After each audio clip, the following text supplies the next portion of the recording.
What is up, everyone? I know I describe every single video as really exciting because I'm generally a really enthusiastic and excitable kind of person, but today is truly something mega exciting, even more exciting than the usual things we do. So, in this cardboard box right here, I'm sorry that the frame is really like zoomed in, it'll make more sense when I start pulling stuff out of the cardboard box. The box is kind of irrelevant. In this box is a deal, a mega ultimate awesome deal. Now, to put things into perspective, I go to car boot sales every now and again. Most weekends I go to one on a Sunday morning with the family, and sometimes I pick up the odd thing. I'll get maybe one or two things every couple of times I go, and they're normally quite little things. For instance, something I have to hand is a Wii wheel. I recently picked up a copy of Mario Kart Wii. I've never owned a copy of Mario Kart Wii for myself, and I picked up this wheel a couple of weeks ago for 50 pence, and when I see a second one, I'll pick up a second one, and then it'll be good fun to play with the boys at some point. So, you know, that's an example of the kind of things I get at the car boot sale. Fun stuff and cool stuff, but nothing really kind of like mind-blowing. The days of finding mind-blowing bargains have kind of disappeared. These days, everybody is hunting for stuff. When I used to make videos back in the day, 2010, 2011, 2012, I was always finding deals. I was finding crazy stuff for crazy cheap. But these days, retro gaming stuff has gone so expensive, and everyone is into it. It seems that everybody is hunting for this stuff at car boot sales. But my dad, and I can't take credit for this whatsoever, I was not at this car boot sale, it's one that I don't go to. He was there, he picked it up for me, so I did none of the work. He was the one that found this deal, and the way that he was able to grab this, he actually saw it coming out of the lady's car, so she hadn't even put it on her stall, and he grabbed it. And that is pretty much the only way to score something like this at a car boot sale these days. If you put it down on your table, it's gone within seconds because there'll be a dealer somewhere looking for it. So what I'm trying to say, cut a long story short, is the stuff that you're about to see in this box, it never ever comes around. And when it does, it's gone, or it's a crazy price. I'll tell you after I show you everything what this box cost. So let's get into it. Now, my dad did phone me about this, and this was the item on the top of the box. He phoned me about this, you know, just to double check, and I was like, yes, go for it, quickly. And this was what he thought he was buying. The only thing he thought he was buying was this. And even if it was just this, it would have still been a killer deal. So he thought he was getting this, a couple of games and some cables, but it turns out there was way more in the box, which is super exciting. So this is the Pokemon Stadium Edition Nintendo 64. Now, I have never seen this edition in person, so that got me so excited. This is my first time actually seeing the Pokemon Stadium version in person, and it is a stunning console. So unlike the Pikachu N64s, this is the standard shell, but the colouring and design is very different. So we've got yellow on the bottom, blue on the top. We've got yellow cartridge slot, yellow buttons. We've got black feet, which is really nice touch. And we've got these decals. I always thought they were stickers, like high quality stickers, but they are actually in the paintwork, which is awesome. So we've got Pokemon on that side with some Pokeballs, and we've also got some various Pokemon along the side here. So really nice, and something that you probably saw straight away was, yes, this did come with the expansion pack. So not only is it a Nintendo 64 from a car boot sale, it's a rare edition of the N64, and it's got an expansion pack in it. And you'll see why the expansion pack is in it in a minute. It'll become clear how that happened. But there's no expansion pack cover. That's the only slight downside. No biggie though. They do make reproduction ones, I have seen online, so I'll have to research and see if they make one for this colour scheme. Really hope they do. It's no big deal to hang on to this for a while until I figure out a solution for the expansion pack cover. But yes, that's the least of my worries. The bottom cover is indeed here. Now, there's a bit of a rattle to the console. I'm sure it's something, just a screw or something loose, I will open it up and find out. My plan is to make a second video further on down the line where we clean this stuff up and whatnot. We will test it today, by the way, because it'll be really disappointing to not test it in this video. So there we have it. The N64 Pokemon Stadium Edition. That was enough to get me super hyped. So next up we have, of course, the controller to go with it. Now, that's kind of the thing. If you get a limited edition or special edition or a different colour scheme console, you're kind of crossing your fingers and really hoping that the controller is included. And in this case, it was. So you can always tell the Pokemon Stadium Edition controller because it's yellow on the front, blue on the back, and it says Pokemon on it. You get a yellow plug, which is a nice touch. And this controller has been well used because, as you can see, just from shaking the controller, there's an extremely loose analog stick. So that isn't a problem. You'll see why in a minute. So yeah, no worries at all. The rest of the controller is in good condition. Just needs a bit of a cleanup. No rattles in here. The rattling is simply the stick. So yeah, really pleased with that one, folks. Controller to go with the console. Absolutely amazing.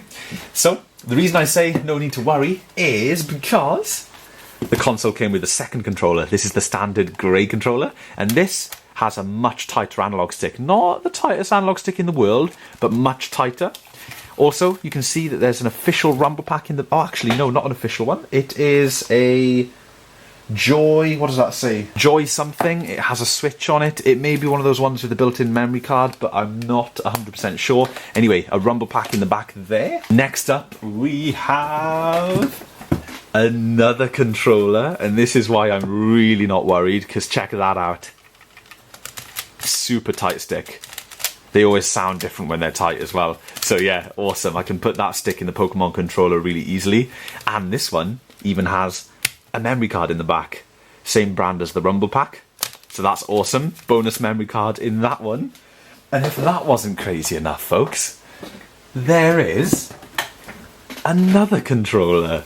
So here we have a green controller, and this has the best analog stick out of them all. This is like brand new factory feeling stick.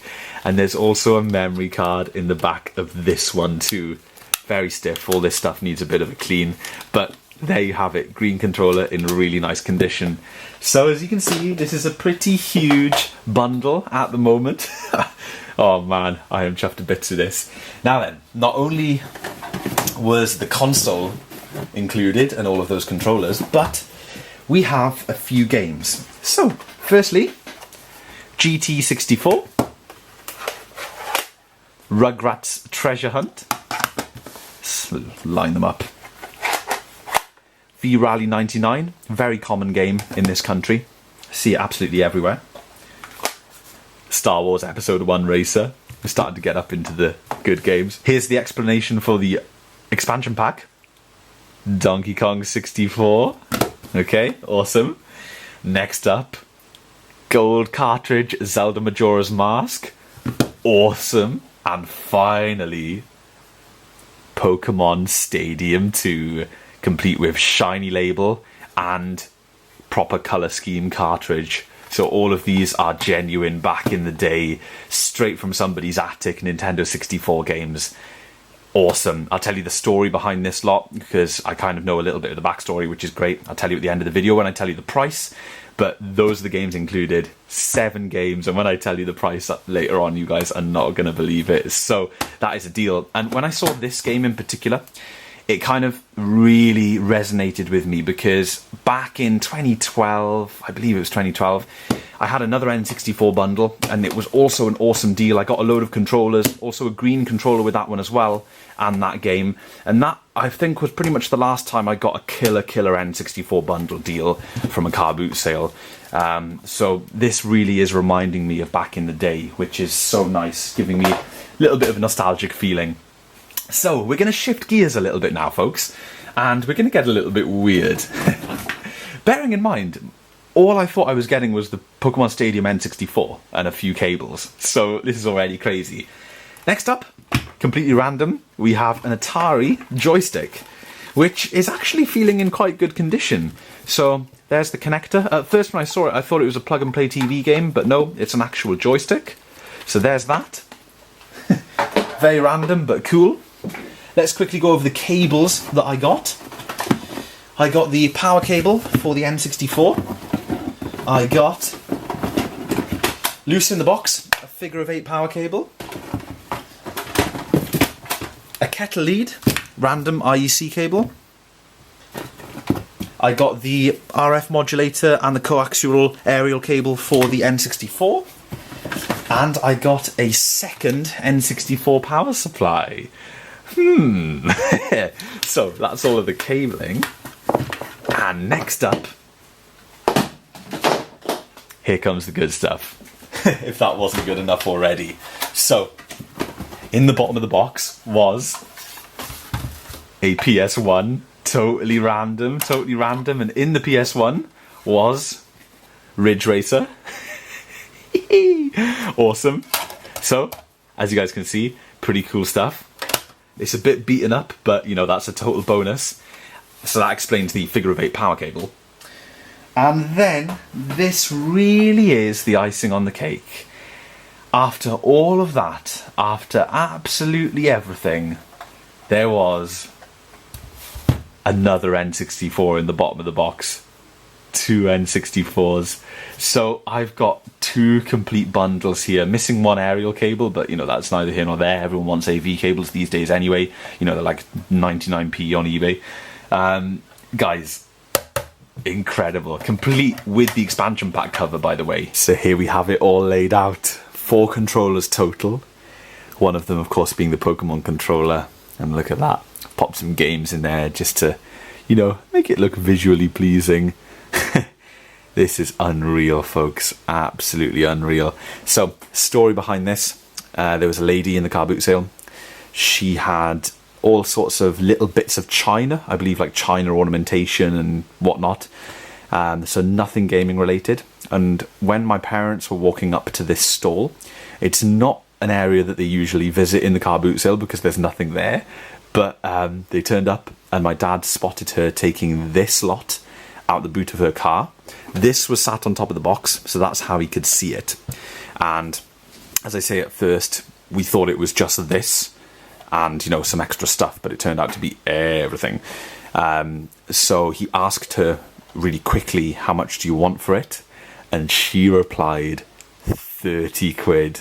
30 quid, folks. But it gets even better because my dad, being my dad, offered her 25 quid and she took it. That's right, folks. 25 quid for everything that's laid out here on the table. Best deal in years and years and years from a car boot sale. So quick backstory. The reason that she said 30 quid and the reason that she knew a price at all was apparently because it was her daughter's stuff and she was raising funds for uni, I believe. Have I added that bit in? I don't know. She was raising funds anyway. I think they mentioned that. And she wanted 30 quid for it. And yeah, so her daughter clearly didn't know the value of her old gaming stuff. She must have been pretty into the N64 to have 2 of them. I'm not too sure if they had like 2 kids or whatever and stuff just got mixed up in the attic. I'm really not sure, but still, either way, absolutely ultimate. So this is an N64 that was owned by a kid back in the day, shoved up in the attic and forgotten about until now. And it is about to get shown all over the internet. So yeah, kind of a little good timeline. It's not been in the possession of any dealers. It's not been sold on eBay, bought up, sold, bought, and all, you know, round the dingle a million times. It's straight from where it came from, and that's my favorite kind. This is retro gaming straight from where it belongs, in somebody's attic. So let's test these N64s. I'm not going to test the PlayStation or the Atari joystick in this video. We'll just presume that they work. But, you know, the stars of the show, let's test the N64s. So the only TV I have to hand is this this 32-inch one that's been sitting under my desk here forever. I've just slid it out. I really need to get a little nice CRT or whatever in here for testing.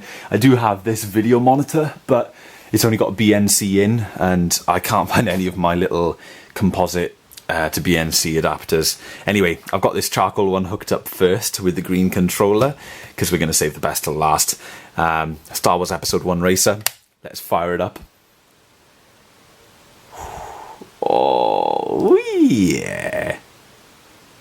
Wait, I've been calling this the wrong name the whole time, haven't I? This is Rogue Squadron, folks. I've been calling it Episode 1 Racer. What the heck am I talking about? You know when you think you know a label so well that you can just say the game? They're completely different labels as well. This is Rogue Squadron. What the heck was I talking about? God. Okay. Anyway, yeah, as you can see, this N64 is indeed working. Controller is working. Apologies for the aspect ratio here, folks. But everything is working absolutely fine. Let me turn this light off, see if we can kill some of the glare. Ah, that's a bit better. If it was in focus.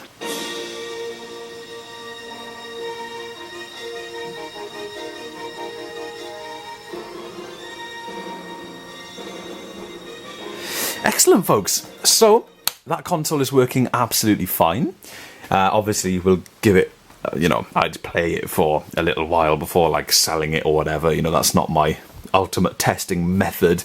But this is all about, getting the video out to you guys. So, let's swap over these cables, get this guy up and running and see what it does. I'm going to pop you on the tripod for this one. So this one, guys, it's been well loved, needs a good clean, missing a cover, bit of a rattle inside, so I'm really hoping that it works. It's all stuff that we can sort out. The actual condition looks stunning. We can sort out the wobbly stick. That's not a problem. Swap the stick, no worries. Get a cover, clean it up, open it up, get rid of whatever's rattling around inside. Something might have been shoved in there, you never know. A bit of Lego or whatever down the cartridge slot. But let's just see if she fires up.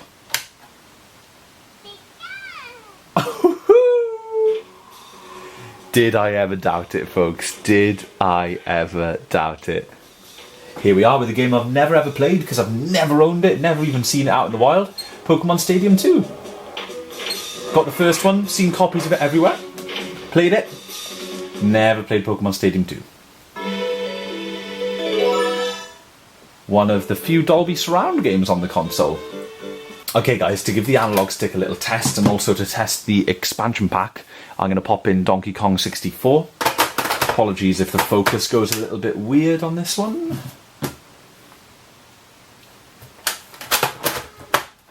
Another go. Another go on loading this one. Been in the attic a while. Okay. Hey, we got him. Okay.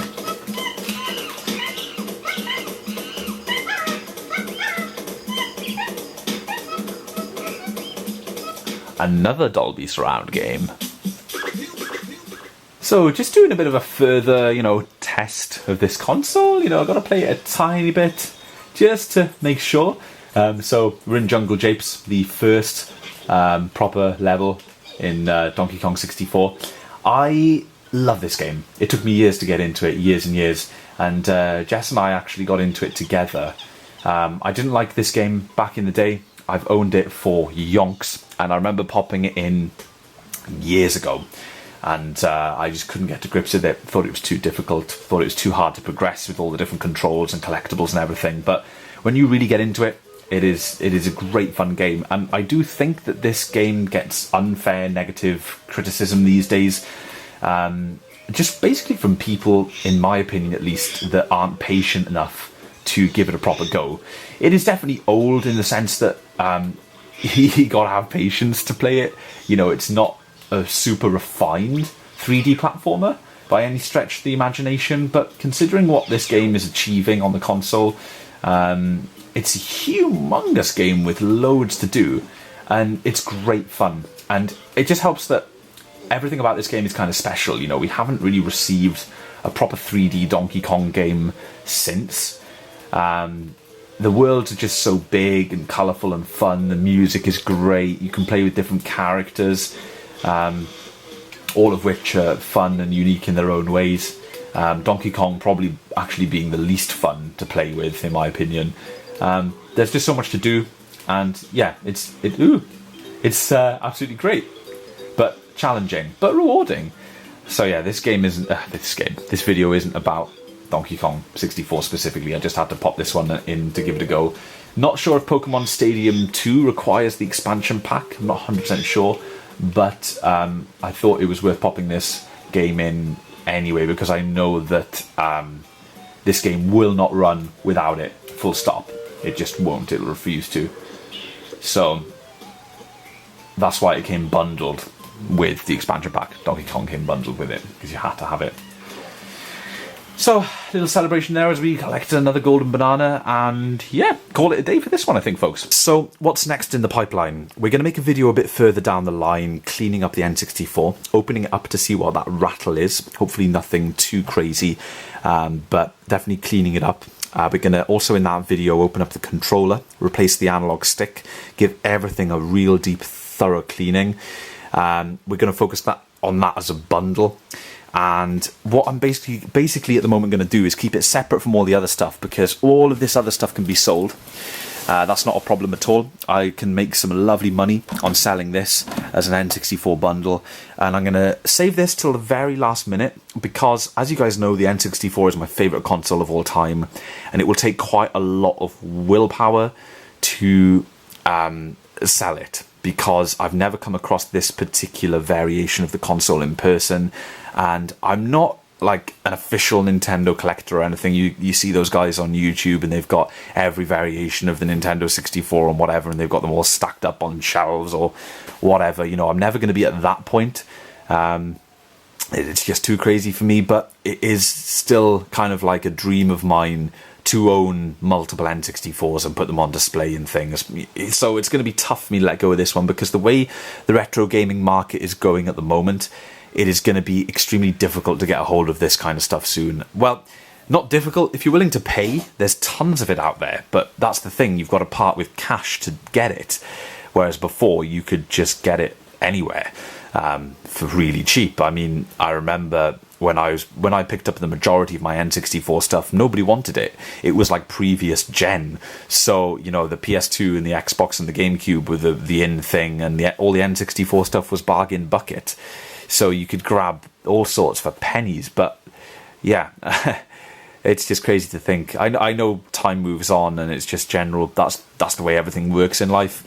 Who knows? The bottom might fall out of the market one day. It might all lose its value, because, I mean, to be fair, we do have that kind of nostalgia boom thing happening at the moment that's been happening for quite some years now. That whole thing might die out. Who knows? I really don't know. But until then, it's going to be difficult for me to sell this. I mean, I really should, because let's face it, it's going to sit here doing nothing. I could sell it, get some tidy change for it, you know, triple figures, if I clean it up nicely and whatnot, include Pokemon Stadium 2, find a cover for that expansion bay. I could get some decent money and do something really, really proper with that money. Something that would benefit me a lot more than keeping an old N64 clogging up storage. But I'm a bit mad about them. If it was any other console, I'd be fine, but N64s... yeah, so at least I can kind of like... I can forgive myself slightly, because I can make all of my money back, and way, way, way more, like 4 times my money back, just by selling this lot. So that makes me a very happy man. Anyway, before I ramble anymore, folks, hope you've enjoyed this kind of like back in the day feeling video. It really feels like a video that I would be doing many years ago, so I've had great fun making it. I'm going to edit this quickly for you guys and bung it out, and I really hope you enjoy. So thank you so much for watching, and I'll see you in the next video. The next video probably won't be cleaning this guy. I'm going to need some time and some space and some energy to do that properly, so we'll do that one day in the future as a project. But rest assured, there are more videos prepped and ready to be released, so I'll see you in one of those.